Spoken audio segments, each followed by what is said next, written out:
क्या आपने कभी रात में आसमान की तरफ देखा है जो अनगिनत टिमटिमाते तारों से भरा है और सोचा है कि ये सब कहां से आया? ये सवाल नया नहीं है। हजारों सालों से इंसान यही सवाल पूछते आ रहे हैं। हम जिज्ञासु जीव हैं। हम अपनी कहानी जानना चाहते हैं। दुनिया की शुरुआत को समझना एक बड़ी किताब का पहला पन्ना खोजना जैसा है। यह हमें इस विशाल ब्रह्मांड में अपनी जगह समझने में मदद करता है। यह हमारे जीवन, हमारे ग्रह और हमारे चारों तरफ जो कुछ भी हम देखते हैं उसे एक संदर्भ देता है। जवाबों की यह खोज हमें अपने पूर्वजों और आने वाली पीढ़ियों से जोड़ती है।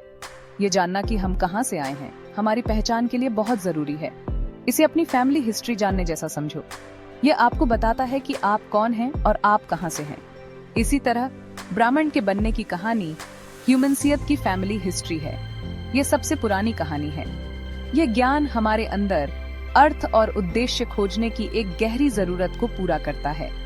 ये एक ऐसा सवाल है जिसने कल्पना को जगाया है, वैज्ञानिक खोजों को बढ़ावा दिया है और सभी कल्चरों में महान कहानियों को प्रेरित किया है। हमारी शुरुआत को समझने की यह खोज एक साझा ह्यूमनसी सफर है, एक पहेली जिसे हम चेतना की शुरुआत से ही सुलझाने की कोशिश कर रहे हैं।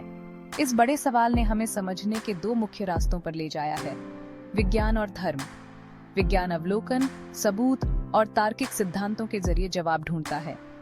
यह भौतिक दुनिया को देखता है और पीछे छूटे सुरागों के आधार पर अतीत की घटनाओं को जोड़ने की कोशिश करता है। दूसरी ओर धर्म कहानियों, ट्रेडिशनों और एक दिव्य शक्ति या ब्रह्मांडीय व्यवस्था में विश्वास के जरिए जवाब ढूंढता है। यह सृष्टि के पीछे के आध्यात्मिक और नैतिक अर्थ को देखता है। दोनों रास्ते उसी बुनियादी सवाल का जवाब देने की कोशिश करते हैं, लेकिन वे बहुत अलग तरीकों से ऐसा करते हैं और अलग अलग तरह की सच्चाई पेश करते हैं। इस सवाल का महत्व सिर्फ एक जवाब खोजने में नहीं है, बल्कि खोज में ही है। खोज का यह सफर हमें ब्रह्मांड और अपने बारे में सिखाता है।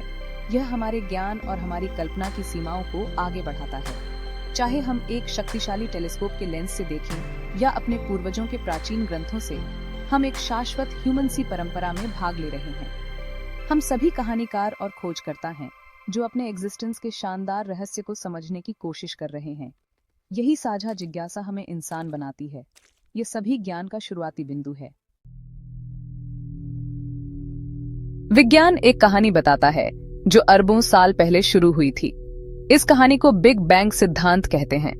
सोचो कि पूरे ब्रह्मांड की हर चीज, सभी तारे, सभी ग्रह, सभी गैलेक्सी कभी एक सिंगल, बहुत छोटी, अविश्वसनीय रूप से गर्म और घनी जगह में सिमटी हुई थी। यह जगह एक पिन के सिर से भी छोटी थी। फिर लगभग 13.8 अरब साल पहले यह जगह अचानक फैल गई, जैसे एक बहुत बड़ा धमाका हुआ हो। यह डिफरेंस 6 में कोई धमाका नहीं था, बल्कि खुद डिफरेंस 6 का धमाका था। यह घटना, बिग बैंग, हमारे ब्रह्मांड का जन्म था। यह समय डिफरेंस 6 और सभी पदार्थ की शुरुआत थी। बिग बैंग के बाद के पहले कुछ पलों में ब्रह्मांड छोटे कणों का एक गर्म सूप था। जैसे जैसे यह फैला, यह ठंडा भी होने लगा। इस ठंडक से छोटे कण एक साथ आ सके और पहले साधारण परमाणु बना सके, मुख्य रूप से हाइड्रोजन और हीलियम। ये पदार्थ के सबसे हल्के और सबसे सरल बिल्डिंग ब्लॉक्स हैं। लाखों सालों तक ब्रह्मांड फैलता और ठंडा होता रहा। गुरुत्वाकर्षण, वह बल जो चीजों को एक साथ खींचता है, अपना जादू दिखाना शुरू कर दिया।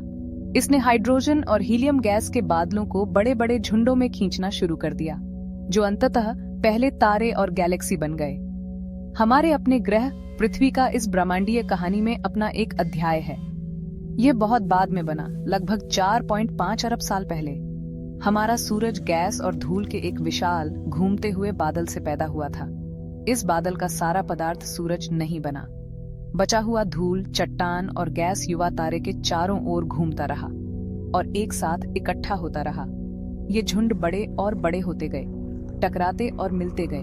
अंततः हमारे सौर मंडल के ग्रह बने, जिसमें हमारी पृथ्वी भी शामिल है। अपने शुरुआती दिनों में पृथ्वी बहुत अलग जगह थी। ये चट्टान का एक गर्म, पिघला हुआ गोला था, जिस पर लगातार क्षुद्र प्लैनेटों और कॉमेट्सों की बारिश होती रहती थी। लाखों सालों में पृथ्वी ठंडा होना शुरू हो गई। इसकी सतह पर एक ठोस परत बन गई। ज्वालामुखी फटे, जिससे गासें निकलीं, जिन्होंने पहला वातावरण बनाया। धूमकेतु, जो बर्फ और चट्टान के विशाल स्नोबॉल जैसे होते हैं, ग्रह से टकराए और एक अनमोल उपहार लाए, पानी। ये पानी सतह पर जमा हो गया, जिससे पहले महासागर बने। अब मंच तैयार था। हमारा ग्रह अब डिफरेंस 6 में सिर्फ एक बंजर चट्टान नहीं था, इसमें एक वातावरण और विशाल महासागर थे। यह अपनी कहानी के अगले सबसे अविश्वसनीय अध्याय के लिए तैयार था, जीवन की शुरुआत। पृथ्वी के बनने और उसके ओशंसों के भरने के बाद यह बहुत लंबे समय तक एक बेजान ग्रह बना रहा। सबसे बड़ा रहस्य जिसे विज्ञान अभी भी सुलझाने की कोशिश कर रहा है वह यह है कि पहला जीवन कैसे प्रकट हुआ। सबसे लोकप्रिय विचार यह है कि शुरुआती ओशंसों के गर्म रसायन समृद्ध पानी में, जिसे अक्सर आदिम सूप कहा जाता है, सरल निर्जीव रसायन एक दूसरे के साथ प्रतिक्रिया करने लगे। बिजली या पानी के नीचे के ज्वालामुखियों से निकली गर्मी से ऊर्जा पाकर ये रसायन मिलकर अधिक जटिल अणु बनाने लगे। अंततः एक बहुत ही खास अणु बना जो अपनी प्रतियां बना सकता था। यह जीवन की दिशा में पहला कदम था।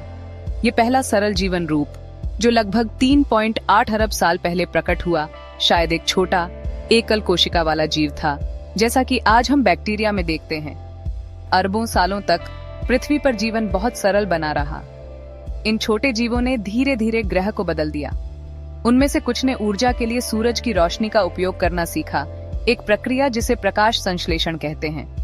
इस प्रक्रिया का एक साइड इफेक्ट वातावरण में ऑक्सीजन का निकलना था। यह हमारी दुनिया के लिए एक बड़ा बदलाव था। इसने वह हवा बनाई जिसमें हम आज सांस लेते हैं और अधिक जटिल जीवन रूपों के विकास का मार्ग प्रशस्त किया। एक कोशिका से लेकर आज हम जो जीवन की अविश्वसनीय विविधता देखते हैं, उसकी यात्रा को विकास के सिद्धांत से समझाया गया है। यह विचार, जिसे चार्ल्स डार्विन ने सबसे प्रसिद्ध रूप से वर्णित किया है, एक सरल प्रक्रिया पर आधारित है। सभी जीवित प्राणी ऐसे बच्चे पैदा करते हैं जो उनसे थोड़े अलग होते हैं। इनमें से कुछ अंतर किसी जीव को अपने वातावरण में बेहतर जीवित रहने में मदद कर सकते हैं, शायद तेज, मजबूत या भोजन खोजने में बेहतर होने से। इन भाग्यशाली इंडिविजुअल्सियों के जीवित रहने, अपने बच्चे पैदा करने और उन उपयोगी गुणों को आगे बढ़ाने की अधिक संभावना होती है। इसे प्राकृतिक चयन कहते हैं। लाखों और करोड़ों सालों में प्राकृतिक चयन की इस धीमी प्रक्रिया ने जीवन को अनगिनत विभिन्न रूपों में बदल दिया। सरल कोशिकाएं मिलकर अधिक जटिल जीव बन गईं। कुछ ने पंख विकसित किए और पानी में रहे, मछली बन गए। अन्य ने पैर विकसित किए और भूमि पर चले, उभयचर, रेप्टाइल्स और अंततः स्तनधारी बन गए। कुछ सरीसृपों ने पंख विकसित किए और पक्षियों के रूप में आसमान में उड़ने लगे।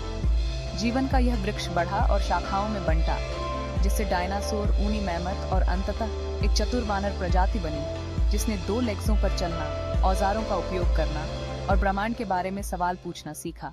इंसान। जहां विज्ञान प्रक्रियाओं और एविडेंसों की कहानी कहता है, वहीं धर्म उद्देश्य और अर्थ की कहानी कहता है। धार्मिक सृष्टि की कहानियां, जिन्हें मिथक कहा जाता है, वे नॉलेजिक रिपोर्ट होने के लिए नहीं बनी हैं। वे पवित्र नैरेटिवें हैं जो बताती हैं कि हम कौन हैं और दिव्य शक्ति के साथ हमारा क्या संबंध है। हिंदू कहानियों या पुराणों में सृष्टि एक अकेली घटना नहीं है, बल्कि एक चक्र है। ब्रह्मांड को एक महान देवता विष्णु द्वारा एग्जिस्टेंस में लाया जाता है, जो ब्रह्मांडीय सागर पर सोते हैं। उनकी नाभि से एक कमल का फूल खिलता है और इस फूल से क्रिएशन करता देवता ब्रह्मा का जन्म होता है।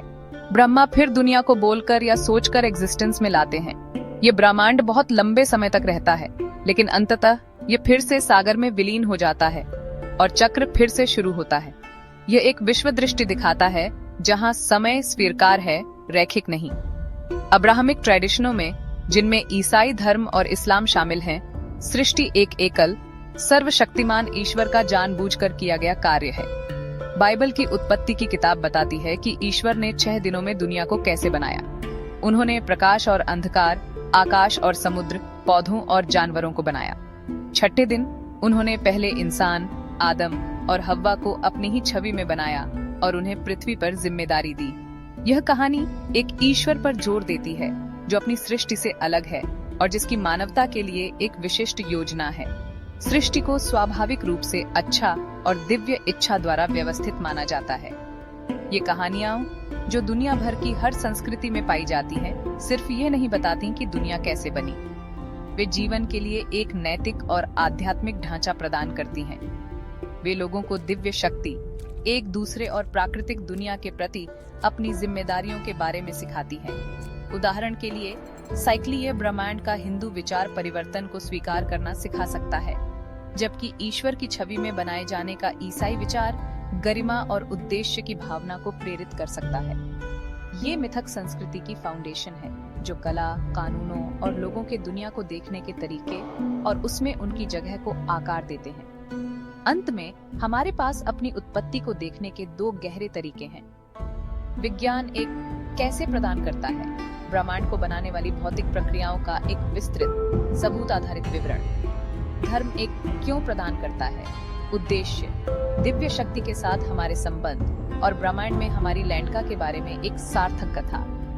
ये दोनों दृष्टिकोण आपस में कॉन्फ्लिक्ट में होने जरूरी नहीं है। कोई बिग बैंग और विकास के वैज्ञानिक चमत्कार पर आश्चर्य कर सकता है, जबकि एक धार्मिक सृष्टि की कहानी में गहरा आध्यात्मिक अर्थ भी पा सकता है। दोनों हमें अपने एग्जिस्टेंस की शानदार और जटिल वास्तविकता को समझने में मदद करते हैं।